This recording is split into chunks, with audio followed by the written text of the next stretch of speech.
So Ajahn Chah spent altogether 3 days with Ajahn Mun only, but on the second night he had teachings on meditation and particularly on the nature of the mind, which were extremely important, significant to him.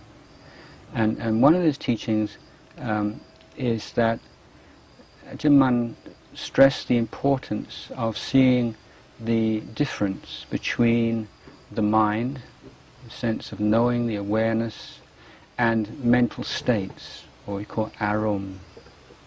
And to see that mental states are not who you are, that they arise, they pass away according to causes and conditions, and that they can be experienced when as separate, as alien to the mind itself, when the mind has been developed through the training.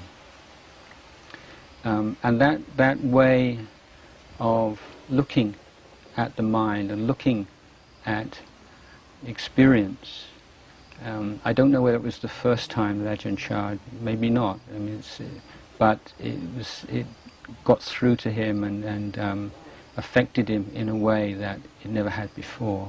I think this is one of the benefits of hearing the Dhamma from a teacher who's actually realized it rather than someone who's just remembered it, that even his words, even if they resemble or even repeat things you've heard before, it's the same but it's different, and it just goes so much deeper and can affect you in a way that you never forget for the rest of your life. And this is what happened for Ajahn Chah on that night. So he left after 3 days. Well, you might think, well, why did he leave so soon?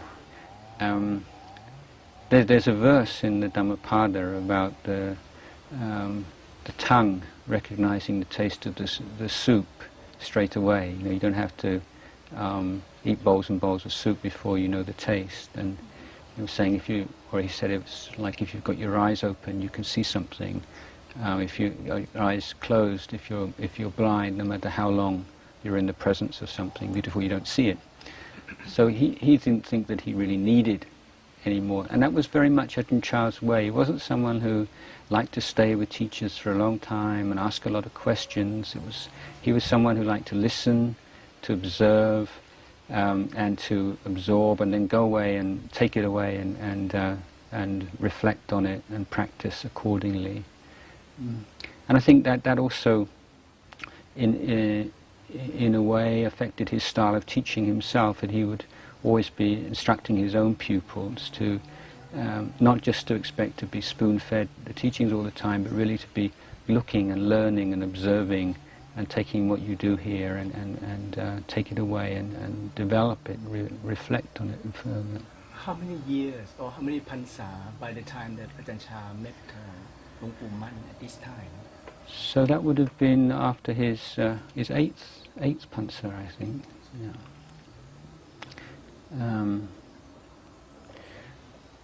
So another aspect here, without getting into too much technical detail, is that I told you that Ajahn Mun had ordained into the Dhammyut sect.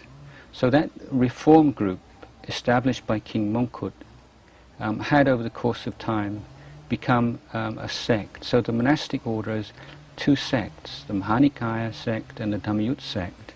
The Dhammyut sect being much smaller, only about 1/10 of the size of the Mahanikaya, but always being a very powerful because of its background and its just generally elite nature. And Ajahn Chah had been ordained in the Mahanikaya sect. Now many of the monks who became Ajahn Mun's disciples had, just like him, become monks in the village monasteries of northeast Thailand, which were almost all of them Mahanikaya monasteries. But many of them chose to reordain or to take Upasampada a second time and become Dhammyut monks, to change their sect, to really emphasize the fact that they left that the village monastery behind and to fully express their devotion to Ajahn Mun as their teacher. Also certain Sangha kamma, or functions and ceremonies of Sangha could not be attended by the Mahanikai monks, that the Dhammayut monks would not let the Mahanikai monks attend these because they, originally it was on the point that they felt that their sila and their standard of vinaya wasn't sufficiently pure. Subsequently they said that it was because they were of a different sect, and so maybe don't need to go into all of this, but the point being that Ajahn Chah visited Ajahn Mun's monastery as a monk of another sect. And so there was a certain amount of pressure on him or encouragement for him to change sect and to become a Dhammayut monk. And so by that to sort of express his devotion to the Ajahn Mun and to this new kind of forest monasticism. But he chose not to. And as I say, he left after 3 days, and he stayed loyal to the Mahanikai sect. And in fact, subsequently, he and a small number of other monks became responsible for revitalizing the Mahanikai sect and introducing this kind of stricter kind of forest monasticism with the same kind of general style and tenor as the Dhammayut style, as the Dhammayut sect, but in the Mahanikai order. So this is maybe a little bit abstruse for most people, but if you have some